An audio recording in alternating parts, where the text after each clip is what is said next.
Hello તાલીમાર્થી મિત્રો, અંગ્રેજી ભાષાના શબ્દ શીખવાનો આજ 50મો દિવસ છે. તો ચાલો શબ્દ શીખીએ. આજનો પહેલો શબ્દ છે ક્લીન. તેનો સ્પેલિંગ છે CLEAN.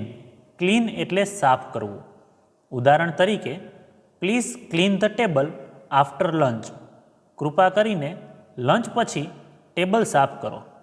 ત્યાર પછીનો શબ્દ છે કમ્પ્લેન. તેનો સ્પેલિંગ છે COMPLAIN. કમ્પ્લેન એટલે ફરિયાદ કરવી. ઉદાહરણ તરીકે, હી કમ્પ્લેન્ડ એબાઉટ ધ નોઇસ. તેણે અવાજ વિશે ફરિયાદ કરી. ત્યાર પછીનો શબ્દ છે કોન્સન્ટ્રેટ. તેનો સ્પેલિંગ છે CONCENTRATE. કોન્સન્ટ્રેટ એટલે ધ્યાન કેન્દ્રિત કરવું. Please concentrate on your studies. કૃપા કરીને તમારા અભ્યાસ પર ધ્યાન આપો. ત્યાર પછીનો શબ્દ છે કન્સિડર. તેનો સ્પેલિંગ છે CONSIDER. કન્સિડર એટલે વિચાર કરવો અથવા ધ્યાનમાં લેવું. ઉદાહરણ તરીકે, we will consider your suggestions. અમે તમારી સલાહ પર વિચાર કરશું.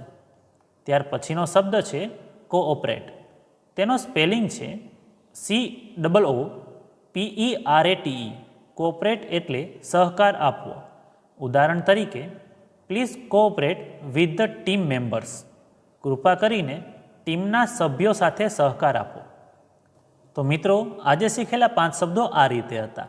ક્લીન એટલે સાફ કરવું, કમ્પ્લેન એટલે ફરિયાદ કરવી, કોન્સન્ટ્રેટ એટલે ધ્યાન કેન્દ્રિત કરવું, કન્સિડર એટલે વિચાર કરવો અને કોઓપરેટ એટલે સહકાર આપવો. તો આવી જ રીતે ITIની અને જોબની અપડેટ માટે આ ચેનલને સબસ્ક્રાઈબ જરૂર કરજો.